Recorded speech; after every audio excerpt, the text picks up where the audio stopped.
유대인에게는 아주 특별한 3대 절기가 있습니다. 첫 번째가 유월절이고 두 번째가 맥추절, 마지막이 수장절입니다.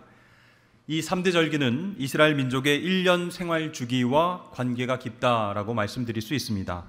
먼저 유월절은 이스라엘 백성들이 애굽에서 종살이를 하다가 구원받은 것을 감사하여서 지키는 절기이죠. 출애굽해서 종에서 자유인이 된 것을 기념하여서 이 유월절이 포함된 달을 1년의 시작으로 삼았습니다. 그들의 달력에서 1년의 첫 번째 달이 아비벌인데요, 이 유월절이 이 아비벌에 포함되어 있습니다. 그러니까 1년의 첫 시작뿐만 아니라 민족의 시작으로 삼았다라는 것이죠. 그래서 유월절을 지킨다는 것은 이스라엘 사람들에게는 이 존재의 근거가 되기 때문에 아주 중요한 일이 되는 것입니다. 둘째, 맥추절은요, 중간 추수를 하면서 지키는 절기입니다. 대개 1년 절반 정도 되는 때에 맥추절이 오게 되는데요, 이 맥추절은 보리추수 감사제인 초실절로부터 50일이 지난 후입니다. 맥추절이 보리추수 아닌가요? 보리맥자를 써서 우리가 보리추수로 알고 있는데 사실은 밀추수 감사제입니다. 그러니까 초실절 이후에 50일이 지나고 지키기 때문에 또 이 맥추절은 칠칠절, 오순절 이렇게 부르기도 합니다. 세 번째는 수장절인데요, 이 수장절은 초막절로 불리기도 합니다. 추수한 것을 저장한다, 그런 뜻이죠. 그래서 수장절입니다. 이 수장절은 1년 중 느지막하게 가을거지를 하는 시기입니다. 또한 이스라엘 백성들이 광야에서 초막을 짓고 생활하던 것을 기념하는 절기이기도 합니다. 자, 여러분, 이스라엘 백성들이 이 3대 절기들을 지키면서 무엇을 기억하게 될까요? 하나님께서 우리를 구원하셨고 우리의 삶의 과정을 인도하시고 또 열매와 축복을 통해서 우리의 구원을 완성하신다, 그것을 계속적으로 기억하는 것입니다. 자, 이렇게 유월절, 맥추절, 수장절 모두 곡식과 과일의 수확을 허락하신 하나님께 감사를 드리는 의미가 있고요, 또 영적으로는 아까도 말씀드렸지만 우리를 구원하심과 또 지금까지 인도해 주심과 또 거룩하게 하시고 성화시켜 주셔서 구원을 완성케 하시는 그것을 기억하고 감사하는 의미가 함께 있다, 이렇게 보게 되는 것이죠. 또 3대 절기는요, 전체 이스라엘 역사의 긴 여정 가운데에서 장소와 세 가지의 장소와 연관되어 있다라고 볼 수 있습니다. 자, 애굽에서 나와서 탈출할 때에 홍해를 건넜죠. 그러면 광야가 나옵니다. 그렇게 광야에서 생활하다가 이제 약속의 땅 가나안 땅에 들어가는 여정이었죠. 각 여정마다 나오는 애굽이라고 하는 땅, 광야라고 하는 땅, 가나안 땅이라고 하는 그 장소가 유월절, 맥추절, 수장절과 관련이 있다는 것입니다. 자, 먼저 유월절 여러분 잘 아시죠? 이스라엘 백성들이 애굽에서 탈출을 할 때 하나님의 권능의 손으로 구원받은 그런 날입니다. 하나님께서 이스라엘 백성들을 구원해 내시려고, 이끌어 내시려고 애굽에 10가지 재앙을 내리셨습니다. 바로의 강팍한 마음이 이제는 두 손 다 들고 하나님 앞에 이제 내어놓겠습니다, 이스라엘 백성들 보내겠습니다, 이렇게 고백하게끔 하셨죠. 자, 그 중에서 마지막 재앙이 여러분 무엇인지 기억나십니까? 처음 난 것, 그렇죠? 사람의 자식이든 짐승의 첫 새끼이든 다 처음 난 것을 모두 죽이시는 그런 재앙이었습니다. 그런데 하나님께서 이스라엘 백성들을 보호하시려고 한 가지 구원의 길을 열어주셨죠. 네, 집의 문설주, 문지방에다가 어린 양의 피를 바르라, 그 표시를 보고 천사가 심판을 넘어가리라, 이렇게 미리 말씀해 주셨어요. 자, 하나님의 심판의 사자가 이스라엘 백성들의 집에서는 그 표시를 보고 들어가지 않고 유월절 어린 양 피를 보고 넘어갔습니다. 그래서 유월절의 유월이라고 하는 그 단어가 넘을 유자, 넘을 월자입니다. 심판이 넘어갔다, 그런 뜻이에요. 그래서 영어로는 패스오버 이렇게 얘기하죠. 자, 이렇게 유월절은 애굽 땅과 연관된 절기다, 사건이다, 이렇게 우리가 보고 있습니다. 둘째 맥주절은요, 유월절이 지나고 50일째 되는 날입니다. 그래서 오순절 이렇게 얘기하는데요, 다섯 오 열순, 칠칠절, 다른 말로 이렇게 표현을 합니다. 일주일이 7일이지 않습니까? 그래서 7 곱하기 7 하면 49일인데 바로 그 다음 날 칠칠절, 오순절, 맥주절 이렇게 지켰던 것이죠. 자, 주후 1세기부터는요, 이 맥주절이 새로운 의미를 갖게 되었습니다. 바로 하나님 말씀과 연관된 것이죠. 이스라엘 백성들이 홍해를 건너서 광야에 나왔습니다. 그래서 제일 먼저 시내산에서 하나님과 언약을 맺었습니다. 언약 백성이 되었다는 뜻이죠. 자, 하나님께서 일방적으로 언약을 맺으셨어요. 이제 너희는 내 것이다, 내 백성이다, 나는 너의 하나님이 된다, 이렇게 언약을 맺으셨습니다. 그러면서 하나님께서 아주 중요한 선물을 주셨는데 그것이 곧 율법, 하나님의 말씀이었습니다. 그래서 유대인들은요, 이 맥주절에 하나님께서 모세를 통해서 율법 주신 것을 기념하고 감사하기 시작했습니다. 자, 시내산에서 말씀을 받고 그 말씀의 힘으로 광야의 40년을 걸어가는 것이죠.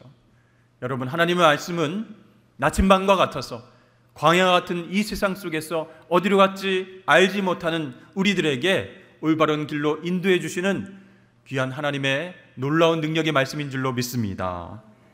그래서 이스라엘 백성들은요, 하나님의 임재, 곧 구름 기둥과 불 기둥으로 동행하시는 그 언약적인 은혜를 경험하면서 40년 동안 하나님 주신 말씀을 붙잡고 광야 생활을 견디며 앞으로 나아가게 됐습니다. 그런데요, 끝이 보이지 않는 거예요. 그러나 그들은 믿음을 가지고 언젠가는 가나안 땅에 들어가서 우리가 이런 축복을 받을 것이다, 이렇게 미리 내다보면서 하나님의 말씀, 그것을 붙잡고 그렇게 광야를 지나갔습니다. 맥주절은 그래서 광야와 연결된 절기다, 이렇게 볼 수 있습니다. 그 다음 수장절입니다. 이스라엘 백성들이 이제 요단강을 건너가서 가나안 땅에 들어갔습니다. 정복전쟁을 통해서 정착하게 되었죠. 이제는 좋은 집을 짓고 살게 되었습니다. 농사를 지어서 먹을 것도 풍성해졌습니다. 그런데 가을 거지를 해서 창고에 저장하면서 수장절을 지키며 하나님께 감사했어요. 이스라엘 백성들은요, 옛날에 광야에서 고생했던 그것을 기억하고 하나님 앞에 감사했습니다. 먹을 것이 부족하고 마실 물이 없었을 때를 회상하면서 그때에도 먹이시고 입히셨던 그 하나님, 그 하나님의 은혜를 기억하면서 이렇게 풍족하게 곡식을 거두고 저장할 수 있게 하신 하나님 너무 감사합니다, 이렇게 생각하면서 초막을 지어서 그 안에 들어가서 살았습니다. 수장절을 다른 말로 초막절이라고 하는데요, 이 수장절 일주일 동안은 집에서 살지 않고 다 집 밖에서 천막을 치거나 또 산에서 나무를 가져와서 초막을 짓고 그렇게 살았습니다. 사서 고생한 것이죠. 지금은 풍요로운 가나안 땅에 들어와 살지만 옛날 광야에서 살았던 그 고생의 시절을 기억하고 하나님의 은혜를 기억하고자 초막을 짓고 살았던 것입니다.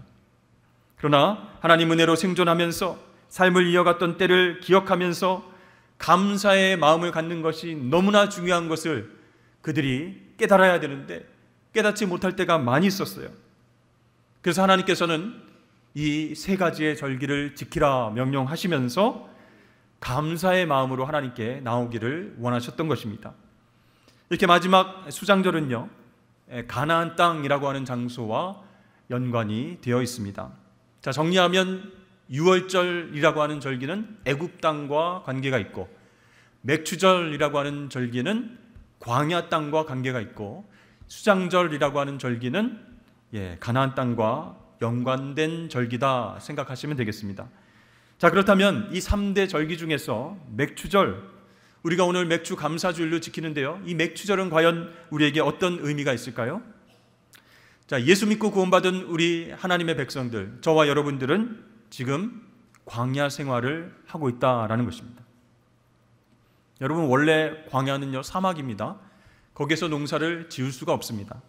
하나님께서 주시는 만나와 메추라기, 또 하나님이 인도하시는 오아시스를 만나서 물을 먹을 수밖에 없는 하나님의 은혜와 하나님의 인도하심을 기대할 수밖에 없는 그 삶이 바로 광야 생활입니다. 자, 농사를 지을 수 없는 그 광야에서 하나님께서 맥추절을 명령하셨다. 무슨 뜻일까요? 지금은 우리가 농사를 지을 수 없지만 앞으로 가나안 땅에 정착해서 농사를 짓고 밀을 추수하게 되면 예전에 고생했던 그 광야 생활 가운데 율법을 주시고 가나안 땅으로 인도하신 그 하나님 은혜를 기억하고 감사하라, 그런 뜻이에요. 여러분, 구약의 이스라엘 백성들은요, 이 3대 절기를 지키면서 하나님께서 그들을 애굽에서 구원해 주심으로써 이 구원 역사를 시작하셨고, 광야에서 보호하시고 인도하심으로써 구원 과정 가운데로 이끌어 주셨고, 젖과 꿀이 흐르는 가나안 땅에 들어가게 하심으로써 구원을 완성해 주신 분, 이렇게 고백하면서 살 수 있었다라는 사실입니다. 마찬가지로 오늘날 우리 그리스도인들도요, 1년의 시작과 중간과 끝을 이끌어 주시고 완성케 하시는 그 하나님을 기억하면서 감사하며 살아가야 된다는 것이죠. 그렇게 하나님 은혜를 기억하고 감사하며 한 해 한 해를 살아갈 때에 내가 하나님과 동행하는 삶을 살고 있구나, 이렇게 깨닫게 될 줄로 믿습니다. 그런데 우리가요, 이 하나님께서 명령하신 은혜와 감사의 마음으로 기억해내지 않으면요, 우리는 매번 불평불만하며 걱정과 두려움 가운데 살 수밖에 없다는 것이죠. 한 부자가 불치병에 걸렸습니다. 그래서 하나님께 간절히 기도했습니다. 하나님, 이렇게 나를 낫게 해주신다면 지금 제가 살고 있는 이 집을 팔아서 감사원금 드리겠습니다. 내 생명을 살려주신다면 그것이 왜 아깝겠습니까? 이렇게 하나님 앞에 서원 기도를 했습니다. 그렇게 기도를 드린 후에 시간이 흘렀습니다. 놀랍게도 점점 몸이 회복되어 갔습니다. 불치병이 기적처럼 낫게 되었어요. 얼마나 기쁘고 감사한지 모릅니다. 그런데 점점 하나님께 약속한 기도 내용 때문에 부담과 걱정이 밀려왔습니다. 그러면서 후회하는 거예요. 내가 왜 그때 그런 기도를 했던가? 지금 내가 살고 있는 이 집을 팔면 5억 정도가 될 텐데 이것을 다 하나님께 드리면 얼마나 아까운가, 너무 큰 액수가 아닌가, 이렇게 걱정이 되는 거예요. 그래서 이 부자는 고민하다가 꾀를 하나 냈습니다. 그래서 최종적으로 이렇게 하기로 결정했어요. 자기가 살고 있는 집을 10,000원에 팔고 같이 키우고 있던 고양이를 5억 원에 끼워 팔겠다, 이렇게 결정을 하고 이야기를 했습니다. 그렇게 집을 팔면 하나님께 얼마를 헌금 드리면 되는 거예요? 집을 판값 10,000원만 헌금하면 된다라는 것이죠. 여러분 어떻습니까? 아주 기가 막힌 방법이죠? 네.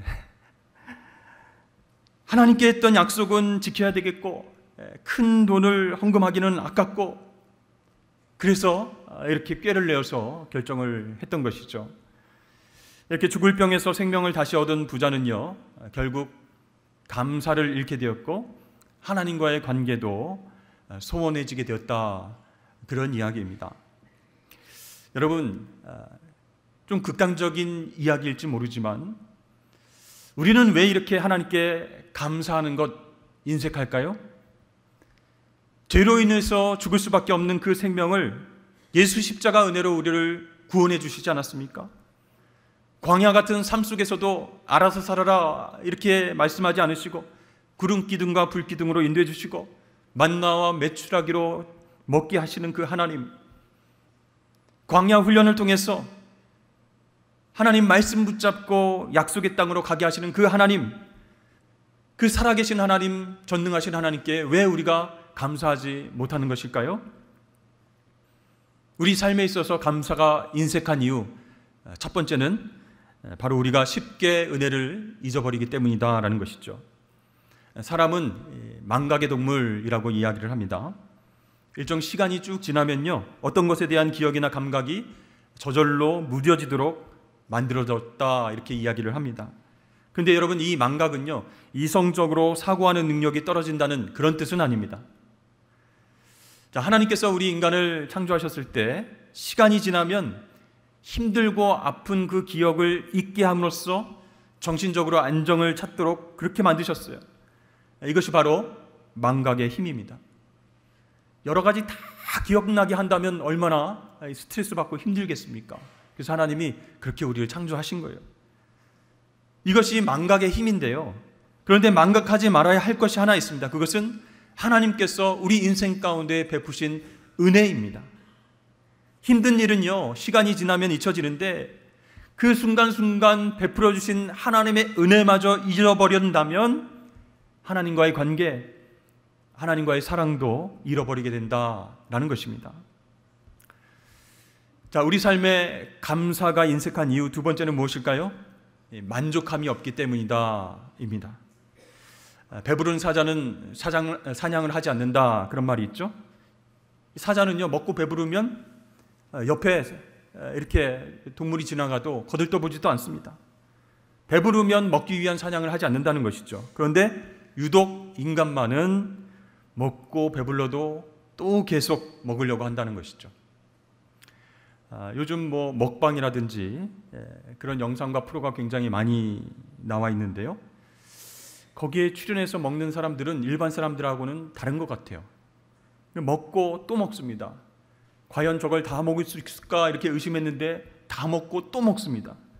그런데 아이고 지겨워, 아이고 힘들어, 그게 아니고 맛있게 먹습니다. 그래서 보는 우리는 야, 큰일 났다, 건강상의 문제가 생기지 않을까 걱정까지 드는 거예요. 또 우리는 어떻습니까? 새로운 물건이 나오면 사고 또 삽니다. 이미 가지고 있는 물건이 있는데 소유하고 싶어서 새로운 물건이 나오면 사고 또 산다는 거예요. 필요한 만큼 있음에도 불구하고 사게 된다는 것입니다. 이번엔 가격이 너무 저렴하게 나와서 사야겠다. 이번에는 한정판이어서 이번엔 꼭 사야 되겠다. 이번에 저 물건은 나하고 아주 잘 어울릴 것 같아서 예뻐서 하나 구입해 둬야 되겠다. 이거 지금은 당장은 필요 없지만 나중에는 꼭 쓸 일이 있을 거야 하면서 비슷한 것이 있는데도 사고 또 사고 그렇습니다. 여러분들 집에 옷장을 열어보면 입을 옷이 있습니까? 없습니까? 없죠. 대부분 없다 이렇게 이야기들을 하십니다. 매년 옷을 사는데도 불구하고 입으려고 옷장만 열면 옷이 사라지는 마법과 같은 일들이 발생한다라는 것이에요. 그래서 이번 여름에도 사야 되고 가을에도 또 가을 옷을 사야 됩니다. 자, 여러분, 우리가 이렇게 쉽게 망각하고 만족을 모르는 그런 상황 가운데 살아가고 있습니다. 그런 우리를 하나님께서 너무나 잘 아시기 때문에 하나님께서 오늘 두 가지를 명령하시는 거예요. 오늘 본문 말씀 14절 말씀입니다. 우리 함께 읽어볼까요? 시작.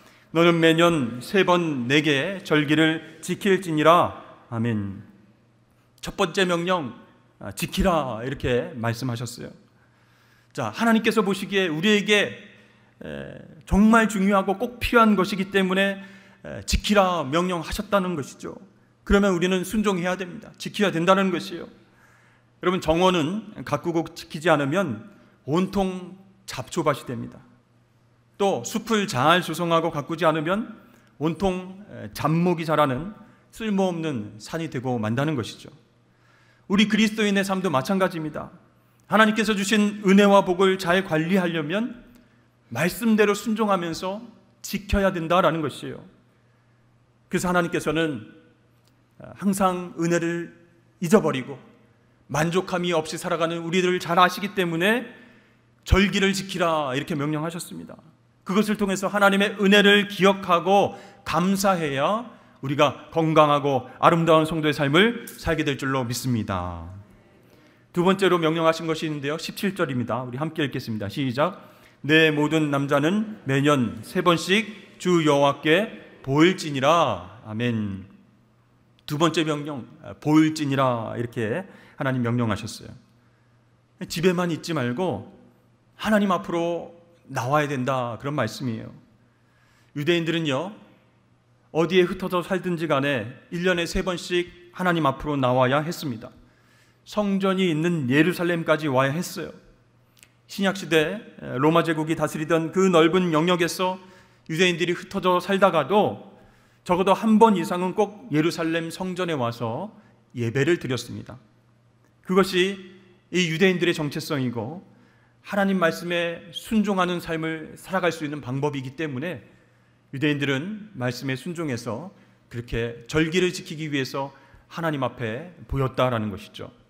그렇습니다. 여호와께 보일지니라, 이 말씀은요, 적극적인 행동을 통해서 하나님 앞에 헌신하라, 그런 뜻입니다.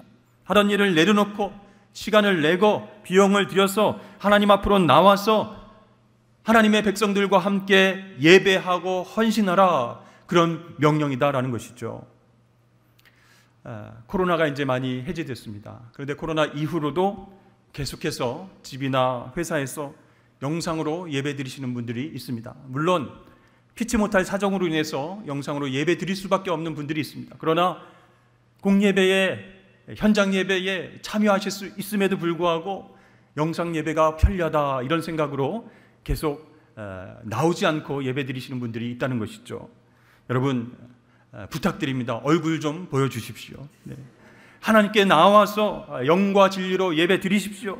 내가 하나님의 자녀라고 하는 그 정체성을 우리 성도들과 함께 예배함으로 확인하실 수 있기를 주의 이름으로 축복합니다. 하나님께서 우리를 잘 아시기 때문에 지키라, 보이라, 이렇게 명령을 하셨는데요, 이 하나님의 명령은 구체적으로 우리 삶 가운데서 어떻게 적용하고 순종할 수 있을 것인가? 첫 번째는 계속되어야 된다라는 것이에요. 우리가 절기 때만 하나님께 보이고 하나님 저 왔습니다, 예배했습니다, 이게 아니고 계속 절기는 지켜야 된다는 것이에요. 1년, 3년, 5년 그 정도만 하나님 명령하신 절기를 지키고 예배하는 것으로 끝나라, 그것이 아니고 매년마다 반복되는 절기를 지키면서 그 의미를 되새기고 내 삶과 내 가정과 가문의 역사, 유전자 속에서 하나님의 은혜가 들어가 있음을 확인하고 감사하라, 그런 뜻이에요. 여러분, 그렇게 했을 때 우리 삶 가운데 어떤 영적인 유익이 있을까요? 그러면 우리 인생 가운데 어떤 상황과 어떤 문제가 있을지라도 하나님의 자녀된 나와 우리 가정을 하나님은 분명히 지켜주신다 라고 하는 그 믿음이 우리 뿌리 깊게 내려질 줄로 믿습니다. 두 번째, 지키라, 보이라, 이 하나님의 명령은 고백해야 된다라는 얘기예요. 하나님 명령하셨으니까 그래, 한번 지켜야지, 저 나왔습니다, 형식적으로 참여하는 것이 목표가 되어서는 안 된다는 거예요. 그 자리에서 신앙으로 고백해야 된다라는 뜻입니다. 여러분, 한번 저를 따라해 주시길 바랍니다. 하나님께서 내 삶의 주인이십니다. 하나님께서 구원의 여정을 시작하셨고 완성하실 것입니다. 아멘. 이렇게 삶으로 고백할 수 있어야 된다라는 것이요. 지금 걸어가고 있는 삶의 모든 여정, 너무나 지난하고 힘들고 퍽퍽할 수 있습니다. 그러나 하나님께서 이끌어 가십니다. 이스라엘 백성들에게 시내산에서 십계명을 주시고 말씀을 주시고 그 말씀 붙잡고 광야 생활을 이겨내게 하셨듯이 우리가 지나가는 이 광야 같은 삶의 여정도 하나님의 말씀 붙잡고 승리할 수 있도록 하나님께서 우리를 붙들어 주십니다. 그래서 내가 가진 모든 것, 내가 누리는 모든 것 하나님의 은혜입니다, 하나님의 인도하심입니다, 하나님 감사합니다, 이렇게 신앙 고백하라고 하나님께서 지키라, 보이라 명령하신 거예요. 세 번째, 지키라, 보이라, 하나님의 명령은 헌신해야 된다, 그런 뜻이에요. 여러분, 유월절, 또 우리 맥추절, 수장절, 세 절기는 모두 곡식과 과일의 추수절기와 관련이 있습니다. 유월절은 보리 추수를 시작할 때, 또 맥추절은 밀 거둘 때, 수장절은 포도와 다른 실과를 거두는 절기죠. 그래서 이스라엘 백성들은요, 하나님 앞에 나올 때에 빈손으로 나오지 않았다라는 얘기예요. 그렇다고 하나님께서 그 곡식과 포도와 과일 내가 맛있게 먹을게 하고 드셨습니까? 그게 아니고 우리의 마음 중심을 받으신다는 거예요. 감사와 헌신을 하나님 앞에 나타내 보이라, 이렇게 하나님 말씀하신 거예요. 그렇습니다. 지키라, 보이라, 그 말씀은요, 나에게 주신 그 물질과 내 시간과 나에게 주신 그 재능을 헌신하라, 그런 뜻이에요. 여러분, 이 세 가지가 바로 지키라, 보이라 명령하신 하나님의 뜻입니다. 그래서 우리는 삶으로 계속 실천하고 신앙으로 고백하고 헌신하면서 감사를 하나님께 나타내 보여드려야 된다는 것이죠. 그렇게 하지 않으면 어떻게 될까요? 우리는 은혜를 금방 잊고 살아가게 됩니다. 또다시 욕망대로, 욕심대로 살아가게 된다는 거예요. 감사를 다 잃어버리고 다 내려놓고 불안과 걱정과 초조 속에서 발을 동동동 구르면서 어떡하지 살아가게 된다는 것이에요. 사랑하는 성도 여러분, 맥주 감사주일은요, 지나간 6개월을 돌아보면서 하나님 앞에 감사하면서 남은 6개월도 하나님께서 나를, 우리 가정을, 우리 자녀들을 선하게 인도하실 것이라는 그 믿음을 고백하는 시간입니다. 그래서 하나님, 여기까지 인도하신 그 은혜에 감사드립니다. 앞으로 나의 인생의 길도 복 주시고 아름다운 열매로 채워 주시옵소서. 이렇게 감사의 고백을 하나님께 올려드리실 수 있기를 축복합니다. 그런데요, 저는 하나님께 그렇게 받은 게 없는 것 같은데요. 옆에 보면은 굉장히 축복을 많이 받고 형통하는 사람들이 많은 것 같은데 저는 비교해서 보면 아무것도 없는 것 같아요. 감사할 제목이 없습니다. 그러나 여러분, 받은 복을 세어보십시오. 하나님께서 우리에게 허락하여 주신 생명과 인도하심과 은혜와 평강의 복이 얼마나 큰지 그 받은 복을 세어볼 때 깨닫게 될 것입니다. 그러면 우리는 두려움 없이 하나님과 동행하면서 앞으로 전진해 나갈 수 있는 것입니다. 나에게 주신 복도 크다라는 사실을 깨닫게 될 것입니다. 여러분, 오늘 말씀을 기억하시면서 지키고 보이라, 이렇게 명령하신 하나님 앞에 감사로 화답하시는 저와 여러분 되시길 주의 이름을 간절히 축원합니다.